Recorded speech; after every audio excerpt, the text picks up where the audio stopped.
மீண்டும் வரப்போகிற நம்முடைய கர்த்தராகிய இயேசு கிறிஸ்துவுக்கு சகல துதியும் கனமும் மகிமையும் உண்டாவதாக. எனக்கு அன்பார்ந்தவருடைய பிள்ளைகளே, இந்த நாள் முழுவதும் தேவன் நம்ம எல்லா கிருபையினாலும் நிரப்பி வழி நடத்துவாராக.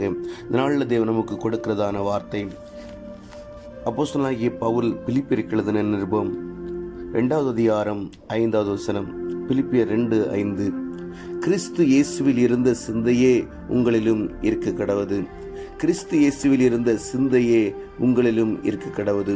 எனக்கு அன்பார்ந்தவருடைய பிள்ளைகளே, அப்போஸ்தலனாகிய பவுல் பிலிப்பியருக்கு எழுதும்போது அழகாக எழுதுகிறார். கிறிஸ்து இயேசுவில் இருந்த சிந்தையே உங்களிலும் இருக்க கடவுது என்று சொல்லி பிலிப்பிய அவர்களுக்கு அறிவுரையாக எழுதுகிறதை நாம் பார்க்கிறோம். எனக்கு அன்பார்ந்தவருடைய பிள்ளைகளே, ஆம், அதே அறிவுரை தான் இந்த நாளில் தேவன் நமக்கு தருகிறார். கிறிஸ்து இயேசுவில் இருந்த சிந்தையே உங்களிலும் இருக்க கடவுது. எனக்கு அன்பார்ந்தவருடைய பிள்ளைகளே, அவருடைய சிந்தை எப்படி இருந்ததாம்? கீழே உள்ள வசனங்களை பார்க்கும்போது அழகாக சொல்லப்படுகிறது. அவர் தேவனுடைய ரூபமாய் இருந்தும் தேவனுக்கு சமமாய் இருப்பதை கொள்ளையாடின பொருளாக எண்ணாமல் தம்மை தாமே வெறுமையாக்கி அடிமையின் ரூபம் எடுத்து மனுஷர் சாயலானார்.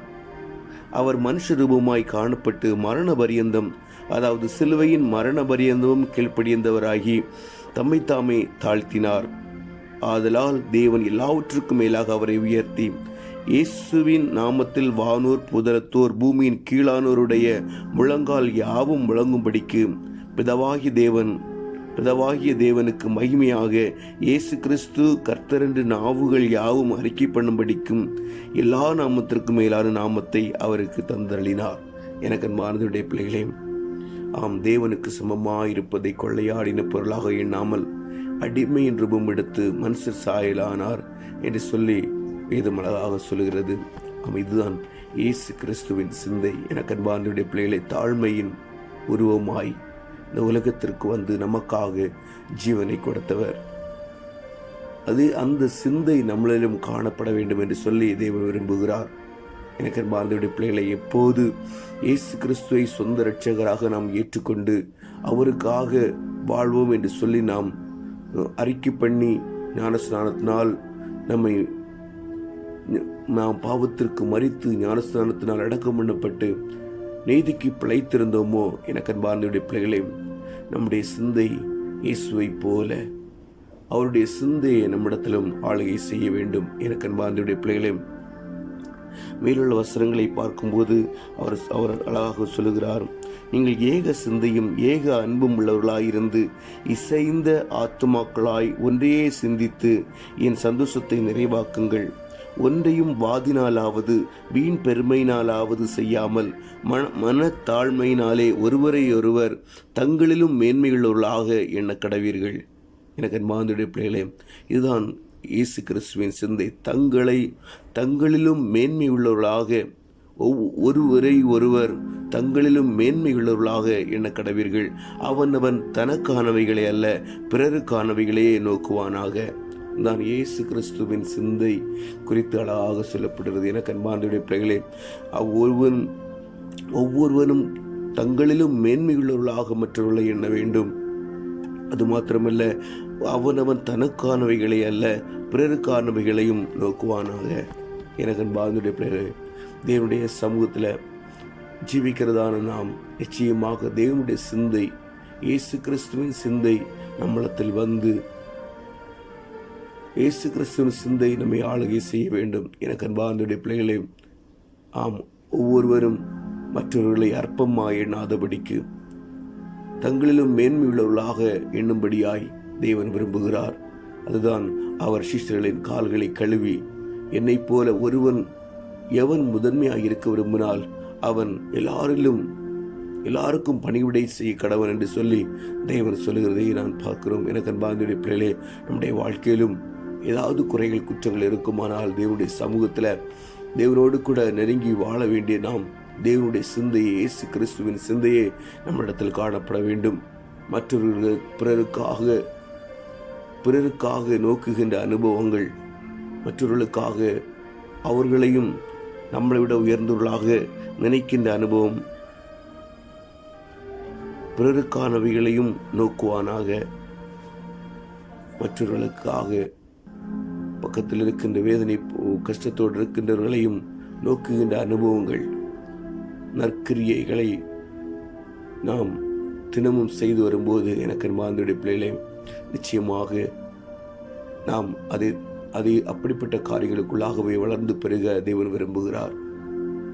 இயேசு கிறிஸ்துவின் சிந்தை நம்மிடத்தில் காணப்படும்படியாய் ஒவ்வொரு நாளும் நாம் தேவனுடைய சமூகத்தில் காத்திருந்து நம்முடைய சிந்தை உலக பிரகாரமான சிந்தைகளை மாற்றி வைத்து இயேசு கிறிஸ்து நமக்கு என்ன போதித்தாரோ அதன்படி கொஞ்சம் கொஞ்சமாக என்னுடைய வாழ்க்கையை நாம் மாற்றுவோமானால் இயேசு வாழ்வது நான் அல்ல, இயேசு கிறிஸ்து என்னில் வாழ்கிறார் என்று நாம் சொல்ல முடியும். எனக்கு அன்பார்ந்த பிள்ளைகளே, இப்படியாக என்னுடைய வாழ்க்கையில் அனுதினமும் ஒவ்வொரு மாற்றங்கள் என்னுடைய வாழ்க்கையில் காணப்படுமானால், எப்படி இயேசுவை சந்தித்த சகேயு அன்று அதே நிமிஷத்தில் தன்னுடைய வாழ்க்கையில் மாற்றத்தை கொண்டு வந்தானோ, என்னுடைய எல்லாம் பாதியை நான் விற்று ஏழைகளுக்கு கொடுத்து விடுகிறேன், யாரிடத்திலாவது நான் அநியாயமாய் வாங்கினதுண்டானால் நாளத்தனியாய் திருப்பி கொடுத்து விடுகிறேன் என்று சொல்லி தன்னுடைய வாழ்க்கையில் உடனடியான மாற்றத்தை கொண்டு வந்ததைப் போல நாமும் தேவனுடைய சமூகத்தில் மாற்றங்களை என்னுடைய வாழ்க்கையில் கொண்டு வர வேண்டும்.